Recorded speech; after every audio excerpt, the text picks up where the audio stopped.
মাত্র বাইতুল আকসা, মসজিদুল আকসা, বাইতুল মুকাদ্দাস, এই মসজিদে আদম আলাইহিসসালাতু ওয়াসসালাম থেকে নিয়ে শুরু করে নবী মুহাম্মদ সাল্লাল্লাহু আলাইহি সাল্লাম পর্যন্ত সব নবী রাসূলেরা একসাথে নামাজ পড়েছেন। বলুন সুবহানাল্লাহ। এ দামি মসজিদ আজকে 2 কোটি ইহুদিরা 200 কোটি মুসলমানের কলিজায় আঘাত করে রক্তক্ষরণ করে আজকে তারা দখল করে বসে আছে। মুসলমানের রক্তে এই মসজিদটা রঞ্জিত করা হয়।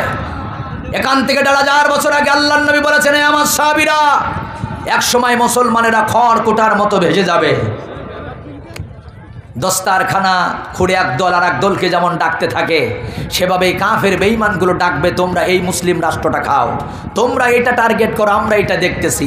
সাহাবীরা বলেন, ইয়া রাসূলুল্লাহ এটা কেন হবে? মুসলমানদের সংখ্যা কি কম হবে? এ ভাই কথা একটু কম বলেন, মুসলমানদের সংখ্যা কি কম হবে? আল্লাহর নবী বললেন না, মুসলমানের সংখ্যা অনেক বেশি হবে। 2টা কারণে, একটা হলো হুব্বুদ দুনিয়া আর একটা হলো কারাহিয়াতুল মাউত।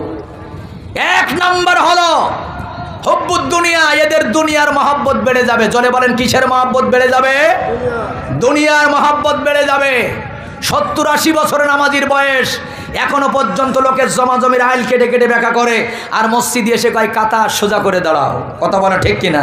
মসজিদের কাতা সোজা করে, ঈদগাহের কাদা সোজা করে, বিধবা নারীর জমি, বুবার জমি, আপন ভাইয়ের জমি জাল দলিল করে নিজের নামে লিখে নিয়ে বাইতুল্লাহ হজ করতে যায়। এমন আল্লাহর ওলি আমাদের সমাজে আছে না নাই? দুনিয়ার মহব্বতে ওকে ধরে ফেলেছে। আর একটা হলো কারাহিয়াতুল মাউত, এরা মরণকে ভয় করবে। কিসের ভয় করবে বলেন তো? এরা মরণকে ভয় করবে। লাইফ সাবরে থেকে 1 ঘন্টা বেঁচে থাকতে চায়, মরতে চায় না। এরা মরণকে যখন ভয় করবে, এ জাতির কপালে তখন এটা হবে যে কাফের বেঈমানগুলা এদের উপরে বিজয় লাভ করবে আর এরা পরাজয় করবে। এখন আমরা কি ভীরুর মতো বসে থাকতে চাই না প্রতিবাদ করতে চাই? জোরে বলেন, ভীরুর মতন বসে থাকতে চাই? আল্লাহ পাক আমাদের সকলকে কবুল করেন, বলুন আমিন। আমার বন্ধুগণ, আলোচনা করতেছিলাম 5টি সূরা আল্লাহ রাসূলের চুল দাড়ি ফাঁকায় ফেলেছে টেনশনে, আপনাদের মনে আছে? আরেকটি সূরার নাম হলো সূরাতুত তাকবীর। সবাই আমার সাথে বলেন, আরেকটা সূরার নাম কি? সূরাটার নাম হলো সূরাতুত তাকবীর। তাকবীর শব্দের অর্থ হলো অন্ধকারাচ্ছন্ন। আল্লাহ রাব্বুল আলামিন এই সূরার মধ্যে প্রথমেই কি বললেন? ইজাশ শামসু কুবিরাত ওয়া ইজান নুজুমুন কাদারাত ওয়া ইযাল জিবালু সুয়্যারাত ওয়া ইযাল ইশারু উত্তিলাত ওয়া ইযাল উহুশু হুশিরাত ওয়া ইযাল বিহারু সুজ্জিরাত। জোরে বলুন আল্লাহু আকবার। তাফসীরের মধ্যে লিখি, যেদিন কিয়ামত কায়েম হবে, ইসরাফিল আলাইহিস সালাতু ওয়াস সালাম যখন সিংহায় ফুঁক দেওয়ার প্রস্তুতি নেবেন, ওই মুহূর্তে মানুষগুলা সব বাজার ঘাটে, রাস্তাঘাটে, দোকানপাটে থাকবে। মানুষ যখন দোকানপাটে থাকবে, আল্লাহ রাব্বুল আলামিন বলেন প্রথমে ওরা 5টা জিনিস লক্ষ্য করবে।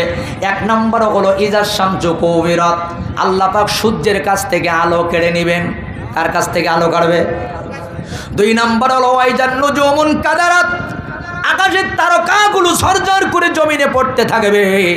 ওয়াইজাল জিবালু সুজ্জিরাত, পাহাড়গুলো সব তুলার মতো উঠতে থাকবে আকাশে।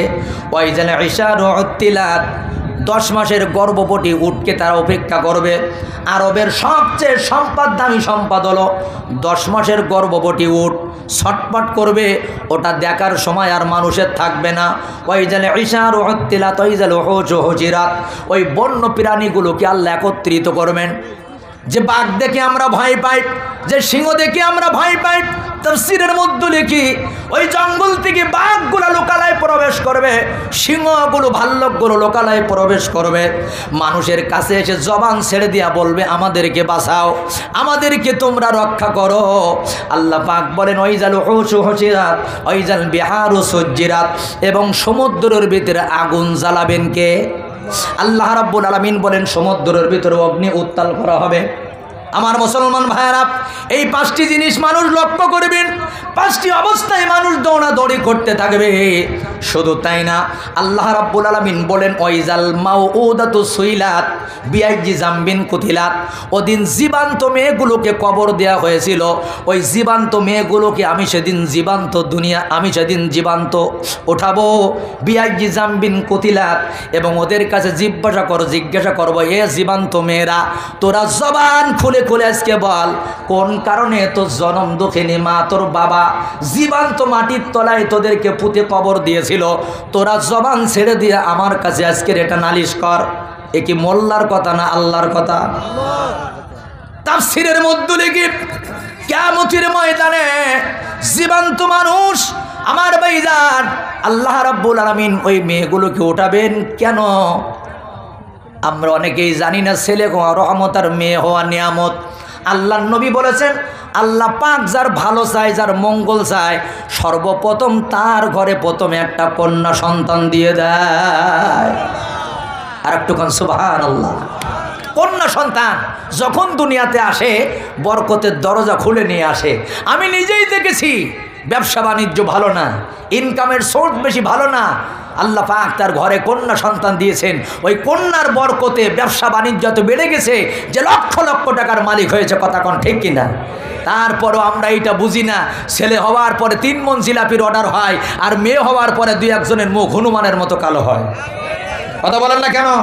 আর প্রথম যদি 2টা কন্যা সন্তান থাকে আর 3 নাম্বারটাও আলতাসনো করে যদি আবার দেখে কন্যা, ওর মুখে কি আর হাসি থাকে? ওই অপরাধে 2-1 বউরেও তালাক দিতে চায় এমন কুলাঙ্গার আছে না নাই? আছে আছে ভাইজানেরা আমার তাফসীরের মধ্যে লিখেছে দুনিয়ার জমিনের এই মানুষগুলোর জন্য একটি শিক্ষা খুব খেয়াল করে নেন। আয়ামে জাহিলিয়াতের যুগ কেন বলা হতো? 3 ভাবে ওরা জীবান্ত মেয়েকে, জীবান্ত কন্যা সন্তানকে ওরা মাটি চাপা দিয়ে মেরে ফেলতো। 1 নম্বর হলো গর্ভধারিণী মা, পেটে রাখার পরে যেদিন ডেলিভারি করত ওই দিন জনম দুঃখিনী মা নিজে হাতে গর্ত করে রেখে যেই সন্তান পৃথিবীতে আসতো মা নিজে হাতে ওই মেয়েটাকে মাটি চাপা দিয়ে মেরে ফেলতো। 2 নম্বর হলো 2.5 বছর দুধ পান করার পরে বাবার মা মিলে একসাথে কন্যাটাকে মাটি চাপা দিয়া তারা পৃথিবীর জমিন থেকে বিদায় করে দিত। আর 3 নম্বর হলো 6-7 বছর যখন বয়স হতো মেয়েটা বাবা মা চিনতে পারে, অনেকের ভালো মানে কি চিনতে পারে, বুঝতে পারে।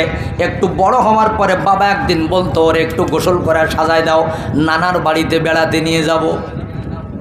বাচ্চাদের সাধারণত যদি শোনে নানার বাড়ি যাব, ওরা দেখবেন আনন্দ আত্মহারা হয়ে যায়। ঠিক কিনা বলুন? বাবার সাথে যাবে, সবচেয়ে নিরাপদের জায়গা বাবার কোলে উঠবে। মেয়েটা যখন বাবার সাথে যেতেন জনমানবহীন ময়দানে মরুভূমির মধ্য নিয়ে বাবা যখন নিজে হাতে গর্ত করত, তাফসীরের মধ্যে লিখেছেন যে মেয়েটা বারবার করে জিজ্ঞাসা করতো আব্বু এখানে কি হবে, আব্বু এখানে কি হবে। আব্বু বলতো মা একটু পরে দেখতে পাবা এখানে কি হবে। যখন বাবা নিজে হাতে গর্ত করতেছেন মাটিগুলো একটু মুখে লেগে যায়, মাটিগুলো মাথায় লেগে যায়, মেয়েরা একটু মায়া বেশি দেয়। ওখানে এসে নিজের জামাটা নিয়ে আব্বুর মুখটা মশায় আর কয় আমার আব্বুর কষ্ট হয়ে গেছে, আমার আব্বুর মুখে মাটি লেগে গেছে। কিন্তু মেয়েটা তো জানে না একটু পরেই ওই আব্বু তাকে মাটি চাপা দিয়ে নিজে হাতে মেরে ফেলবে। যেই গর্ত করা হয়ে যেত ডাক দিত মা আসো দেখো কি দেখা যায়। যেই দেখতো মাটিতে অমনি করে চাপা দিয়া মাটিতে ফেলে দিয়া যখন মাটি চাপা দিতেন মেয়েটা দেখে বলতো আব্বু তোমারে আমার মাইরো না, আমার আব্বু তুমি এইভাবে মাইরো না। কেন? আয়ামে জাহিলিয়াত ছিল ওরা, ওদের পরে আল্লাহর লানত গজব কেন ছিল? ওদের মায়া দয়া কোনো কিছু ছিল না। জোরে বলেন কথা ঠিক কিনা? শোনেন এই ওয়াজটা মনে রাখবেন। আবু গজুন নাসি সালাসা মুফতাকুন ফিল ইসলামি সুন্নাতাল জাহিলিয়া। আল্লাহর নবী সব জাহিলিয়াতকে পৃথিবীর জমিন থেকে বিদায় করে একটি ঘোষণা দিয়েছিলেন, এ আমার সাহাবীরা খায়রুল কুরুনি করনি, আমার যুগটা এখন হয়ে গেছে স্বর্ণের যুগ। মুফতাকুন ফিল ইসলামি সুন্নাতাল জাহিলিয়া, নতুন করে যারা আয়ামে জাহিলিয়াত আবার সমাজে নিয়ে আসবে এদের পরে আল্লাহর রহমত না এদের পরে গজব। জোরে বলেন এদের পরে আল্লাহর রহমত না এদের পরে গজব। মুরব্বীরা বলে জীবনে কোনোদিন 32 ডিগ্রি তাপ আমরা দেখি নাই। মুরব্বীরা বলে আমরা 42 ডিগ্রি তাপ কোনোদিন দেখি নাই। একাধারে কোনোদিন এত তীব্র গরম তীব্র ঠান্ডা আমরা দেখি নাই। জহারাল ফাসাদু ফিল বাররি ওয়াল বাহরি বিমা কাসাবাত আইদিন নাস, এটা আল্লাহ পাক আমাদের দিতে চাই নাই, এটা হলো আমাদের হাতের কামাই। জোরে বলেন কিসের কামাই? এটা আমাদের হাতের কামাই। এই জাহান্নামের 2টা নিঃশ্বাস হাদিসের ভিতরে আছে। জাহান্নাম একদিন জবান খুলে বলেছিল আল্লাহ আমার একটি অংশ আর একটা অংশের ভিতরে ঢুকে যায়। আল্লাহ পাক বললেন তুমি নিঃশ্বাস নাও। 2টা নিঃশ্বাস নিলেন জাহান্নাম, একটি হলো তীব্র ঠান্ডা আর একটা হলো তীব্র গরম। জাহান্নামের নিঃশ্বাস যদি এমন হয় তাহলে সেই জাহান্নাম